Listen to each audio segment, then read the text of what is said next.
Hello दोस्तों, स्वागत है आपका एक बार फिर से मस्त टेक की क्रैश कोर्स के अंदर। और आज के सेशन में हम देखेंगे कि हम मंथ के अंदर किस तरीके से मॉडल क्रिएट कर सकते हैं, यानी कि हमारे डेटाबेस का जो कलेक्शन होगा उसका स्कीमा क्रिएट कर सकते हैं। नाउ सी, हमारे लास्ट सेशन में जब हमने देखा था कि हम किस तरीके से डीबी को कनेक्ट कर सकते हैं, अब यहाँ पे हमने एक चीज पेंडिंग रखी थी। तो यहाँ पे देखिए, हमारे पास जैसे कि हमारी डीबी की यूआरएल दी थी, तो आपको यहाँ पे एक और चीज एडिशनल ऐड करनी पड़ेगी, that is your database name. यहाँ पे हमने हमारा डेटाबेस का नेम मेंशन नहीं किया है, तो वो कौन से डेटाबेस के अंदर अंदर आपका कलेक्शन क्रिएट करेगा। तो हमें यहाँ पे हमारा जो भी डेटाबेस का नेम होगा वो देना पड़ेगा। जैसे कि मेरे पास यहाँ पे है क्यूआर जनरेटर, ये वाला रहने वाला है मेरे डेटाबेस का नाम, तो मुझे यहाँ पे ये नेम देना पड़ेगा, तभी ये पर्टिकुलर डेटाबेस को क्रिएट करेगा। एज वेल एज मैं यहाँ पे चलिए npm रन डेवलपर भी कर देते हैं, ताकि कोई अगर कुछ प्रॉब्लम आती है तो हमें कंसोल के अंदर डिस्प्ले हो जाए। तो हमने कुछ इस तरीके से कर दिया, हमारा जो डेवलपर है वो स्टार्ट कर दिया, मोंगोडीबी कनेक्टेड मुझे यहाँ पे दिखा रहा है, इट मीन्स मेरे मोंगोडीबी का कनेक्शन यहाँ पे हो चुका है। सो अब मुझे क्या करना है, मुझे सबसे पहले यहाँ पे मॉडल क्रिएट करना है, तो मुझे मॉडल के लिए एक फोल्डर क्रिएट करना पड़ेगा। मैं उसे नेम दे देता हूँ लाइक मॉडल। आप कोई भी नेम दे सकते हो, that is up to you. आप जो भी नेम देना चाहो, it's totally your choice. So अब मुझे क्या करना है, मुझे सबसे पहले यहाँ पे जो क्यूआर कोड जनरेट करवाना है उसके लिए मुझे यूजर का रजिस्ट्रेशन चाहिए। सो मुझे यूजर का जब रजिस्ट्रेशन करना है तो मुझे यहाँ पे क्या करना पड़ेगा, सिंपल चीज है कि मुझे कोई ना कोई टेबल क्रिएट करना पड़ेगा, यानी कि कलेक्शन क्रिएट करना पड़ेगा। तो उसके लिए मैं एक नेम लेने वाला हूँ लाइक यूजर डॉट जेएस। अब ये मेरी फाइल जो होगी वो फाइल एज वर्क करेगी मेरे मॉडल। और अब इसके अंदर हम क्या करेंगे, तो उसके अंदर हम बेसिकली कुछ कोड लिखने वाला है। अब कोड लिखने के लिए सबसे पहले मुझे क्या करना है, तो सबसे पहली चीज जो मुझे करनी है वो मुझे करनी है यहाँ पे मेरा mongoose जो है वो कनेक्ट करवाना है। सो मैं यहाँ पे लिखूंगा कॉन्स्ट एंड लिखूंगा हम यहाँ पे mongoose is equal to required. And required लिखने के बाद यहाँ पे लिख देते हैं mongoose। तो चलिए यहाँ पे हमने mongoose कर दिया। अब ये जो mongoose है मेरा, उस mongoose का यूज करके मुझे एक स्कीमा क्रिएट करना है। सो मैं यहाँ पे ले दूंगा कॉन्स्ट एंड कॉन्स्ट को मैं नेम दे देता हूँ user schema. And user schema देने के बाद हम यहाँ पे क्या करेंगे, तो user schema is equal to मुझे करना है यहाँ पे, एंड देन मुझे लिखना है is equal to new. And new करके हम लिखेंगे यहाँ पे mongoose डॉट स्केमा। एंड उसके बाद हम कर देंगे यहाँ पे कर्ली ब्रैकेट, कुछ इस तरीके से। नाउ अब देखिए, अब यहाँ पे हमारा बेसिक स्कीमा का जो थिंग है वो बन चुका है। एंड नाउ अब इतना हो जाने के बाद हम क्या करेंगे, इतना हो जाने के बाद हम यहाँ पे लिखेंगे model dot export is equal to जो हमारा mongoose होगा वो डॉट करके हम लिखेंगे मॉडल। यहाँ पे मुझे लिखना है मॉडल। चलिए, तो मैं यहाँ पे लिख देता हूँ model, that is my mistake. हम यहाँ पे मॉडल कर देते हैं, एंड मॉडल करने के बाद ब्रैकेट के अंदर सबसे पहली चीज जो मुझे लिखनी है, that is my collection name. Okay, मुझे मेरे कलेक्शन को नेम क्या देना है, लाइक मैं यहाँ पे देने वाला हूँ यूजर अंडरस्कोप एमएसटी। तो मैंने यहाँ पे यूजर एमएसटी दे दिया, कॉमा करके पर्टिकुलर स्कीमा, कौन सा स्कीमा उसके अंदर यूज होने वाला है, तो मेरा जो यूजर स्कीमा है वो यहाँ पे यूज होने वाला है। That's it. यहाँ पे हमने कुछ इस तरीके से कर दिया। अब यहाँ पे मुझे क्या करना है, मुझे मेरी फील्ड बनानी है। अब हमने ये एक्सपोर्ट पहले क्यों लिख दिया, because most of the case के अंदर स्टूडेंट क्या करते हैं, ये जो एक्सपोर्ट्स है वो मिस कर देते हैं। जो भी डेवलपर है एक्सपोर्ट लिखना भूल जाते हैं, एंड उसके बाद हमारा स्कीमा क्रिएट नहीं होता है, हमारे डेटा क्रिएट नहीं होते। तो उसकी वजह से हमने यहाँ पे पहले ही इसे एक्सपोर्ट करवा दिया। एंड नाउ अब मुझे यहाँ पे फील्ड लिखनी है। फील्ड लिखने का तरीका बहुत ही सिंपल है। आप सिंपली जैसे कि अगर मान लीजिए कि मुझे यू नेम चाहिए, तो मैं यू नेम ले लूंगा, एंड उसके बाद यहाँ पे ले लूंगा स्ट्रिंग। तो कुछ ये स्ट्रिंग क्रिएट करके दे देगा। लेकिन नाउ अब मुझे क्या चाहिए, मुझे जो ये पर्टिकुलर स्कीमा है उस स्कीमा के अंदर मुझे उसकी टाइप करनी है, मुझे उसे रिक्वायर्ड है कि नहीं है वो भी मेंशन करना है।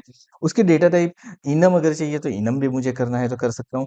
तो उसके लिए मैं यहाँ पे क्या करता हूँ, तो सिंपली मैं यहाँ से ले लेता हूँ लाइक, सबसे पहले ले लूंगा मैं मेरी फील्ड का नेम, जैसे कि मैंने यहाँ पे ले लिया यूजर अंडरस्कोप नेम।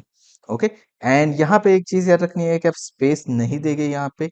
देन कॉलन करके कर्ली ब्रैकेट हम ले लेते हैं, एंड कर्ली ब्रैकेट लेने के बाद सबसे पहली चीज जो मुझे लिखनी है, दैट इज माई टाइप, कि मेरी टाइप कौन सी रहने वाली है। सो मैं यहाँ पे ले लेता हूँ स्ट्रिंग। देन कॉमा करने के बाद, अब यहाँ पे कॉमा करने के बाद हम क्या करते हैं, सो मुझे रिक्वायर्ड चाहिए। सो मैं यहाँ पे क्या करूंगा, मैं रिक्वायर्ड लिख दूंगा, रिक्वायर्ड कॉलन करके हम यहाँ पे कर देंगे ट्रू, यानी कि ये कंपलसरी है। तो देखिए इस तरीके से कुछ आप सेट कर सकते हैं। देन मुझे नेक्स्ट फील्ड चाहिए तो नेक्स्ट फील्ड में एक कॉमा करके यहाँ पे ले लूंगा। लाइक मुझे चाहिए मेरा पासवर्ड। सो ईमेल आईडी चाहिए तो चलिए यूजर अंडरस्कोर ईमेल ले लेते हैं, कॉलन करके हम यहाँ पे कर देते हैं again type, and that is what that is string type में यहाँ पे ले लेता हूँ। चलिए स्ट्रिंग टाइप हमने ले लिया। यहाँ पे हम कर देते हैं रिक्वायर्ड, एंड रिक्वायर्ड करके इसको भी हम कर देते हैं ट्रू।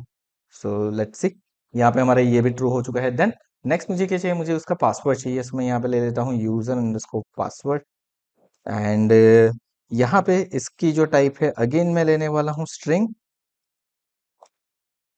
एंड देन ये वाली चीज ये भी कंपलसरी है। सो इसके लिए भी हमें लिखना पड़ेगा required that is true. Then एक फील्ड मुझे क्या करनी है, मुझे इनम डेटा फील्ड लेनी है यहाँ पे। सो मैं यहाँ पे ले लेता हूँ यूजर अंडरस्कोर स्टेटस, कि ये यूजर एक्टिव है कि नहीं है वो मुझे चेक करवाना है। अब मुझे अगर इनम डेटा टाइप चाहिए तो मैं क्या करूंगा, तो टाइप यहाँ पे मुझे स्ट्रिंग ही लेनी है।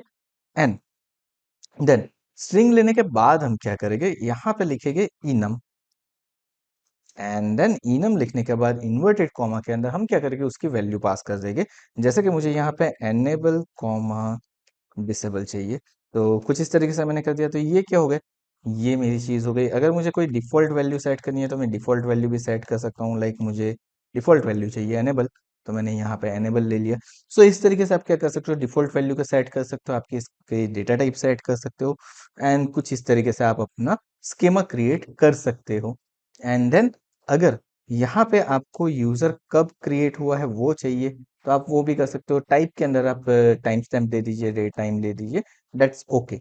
बट अभी के लिए हम नहीं करते हैं ये चीज। अभी के लिए हमने यहाँ पे एक सिंपल स्केमा क्रिएट कर दिया है। अब ये स्केमा जो हमने क्रिएट किया है उस स्केमा के अंदर अगर आपको ये स्कीमा के अंदर अगर डेट डालनी है तो कैसे डाल सकते हो, अगर आपको फ्लोटिंग नंबर डालना है तो कैसे डाल सकते हो, अगर आपको मान लीजिए इनम डालना है तो उसके लिए तो हमने ऑलरेडी करके रखा है। तो ये सारी चीज़ों के बारे में हमने कुछ यहाँ पे चीज़ें दे दी है, लेकिन उसकी एक डीप पीडीएफ बना के हम हमारी टेलीग्राम ग्रुप और व्हाट्सएप ग्रुप के अंदर पोस्ट कर देंगे by the end of the day. तो अगर आपको वो पीडीएफ चाहिए तो यहाँ पे जो हमारा टेलीग्राम का स्कैनर है उससे आप हमारी टेलीग्राम चैनल को ज्वाइन कर सकते हो, व्हाट्सएप का स्कैनर है उससे व्हाट्सएप की चैनल को ज्वाइन कर सकते हो, या फिर डिस्क्रिप्शन में जाके लिंक दी हुई है उसे लिंक के ऊपर क्लिक करके भी आप हमारी टेलीग्राम और व्हाट्सएप चैनल को ज्वाइन कर सकते हो। तो फटाफट से ज्वाइन कर लो। अगर आपको स्कीमा के बारे में और चीजें देखनी है, आपको नोट्स चाहिए स्कीमा की, तो ये चैनल हमारी जरूर से ज्वाइन कर लो। So let's go ahead. अब ये अगर मुझे मॉडल कहीं पे यूज करना है, यानी कि ये स्कीमा कहीं पे यूज करना है, तो हम किस तरीके से कर सकते हैं। सो फॉर नाउ मुझे अभी के लिए तुरंत ही नहीं यूज करना है, बट मान लीजिए कि मुझे करना है मेरे ऐप डॉट जेएस के अंदर, तो मैं इस तरीके से कर सकता हूँ। Like a const user model is equal to करके हम क्या करेंगे, यहाँ पे लिख देंगे रिक्वायर्ड, एंड रिक्वायर लेने के बाद यहाँ पे क्या करेंगे, dot slash model slash and user. Simply मैंने मेरे यूजर मॉडल को यहाँ पे ऐड करवा दिया है। That's it. अब देखिए अब मेरी एप्लीकेशन यहाँ पे हो गई है क्रैश, एंड क्रैश होने के बाद यहाँ पे देखिए मुझे एरर दे रहा है। मुझे एरर क्या दे रहा है, मॉड्यूल डॉट मॉडल्स हमने यहाँ पे जो एक्सपोर्ट किया है उसके अंदर कुछ ना कुछ हमने मिस्टेक कर दिए। सो बेसिकली हमने यहाँ पे एक्चुअली मॉडल डॉट मॉड लिखा था, यहाँ पे हमें लिखना था mongoose dot model. And now अब इतना करने के बाद मैं क्या करता हूँ, इसको कर देता हूँ सेव। तो देखिए यहाँ पे हमारी एरर सॉल्व हो गई, MongoDB कनेक्टेड मुझे दिखा रहा है। इट मीन्स यहाँ से अब सारी चीजें प्रॉपरली हमारी हो चुकी है। सो गाइज मैं आ चुका हूँ मेरे MongoDB के अंदर, एंड MongoDB के अंदर आप यहाँ पे देख पा रहे हो कि मेरा क्यूआर जनरेटर का हो चुका है, मेरा कलेक्शन क्रिएट, और इसके अंदर हमारा यूजर मास्टर नाम का कलेक्शन भी बन के आ चुका है। So that's it. I hope आपको पता चल गया। अगर यहाँ पे हमारी सारी चीजें आ चुकी है, तो अभी हमने कोई रिकॉर्ड इंसर्ट नहीं किया तो हमें डिस्प्ले नहीं हो रहा है। आने वाले सेशन के अंदर हम किस तरीके से रूट क्रिएट कर सकते हैं बैकएंड के लिए, और रूट का यूज करके किस तरीके से हम डेटा को इंसर्शन करवा सकते हैं, ये सारी चीजें भी देखेंगे आज के सेशन में। बस इतना ही। तो अगर अब तक आपने हमारे चैनल को सब्सक्राइब नहीं किया तो चैनल को सब्सक्राइब कर लीजिए, और नोटिफिकेशन बेल आइकन के ऊपर भी क्लिक कर दीजिए, ताकि इस सीरीज के आगे आने वाले वीडियो की नोटिफिकेशन आपको मिलती रहे, एज वेल एज हमारी टेलीग्राम चैनल और व्हाट्सएप चैनल को ज्वाइन करना मत भूलिए। Thank you so much once again for watching this video.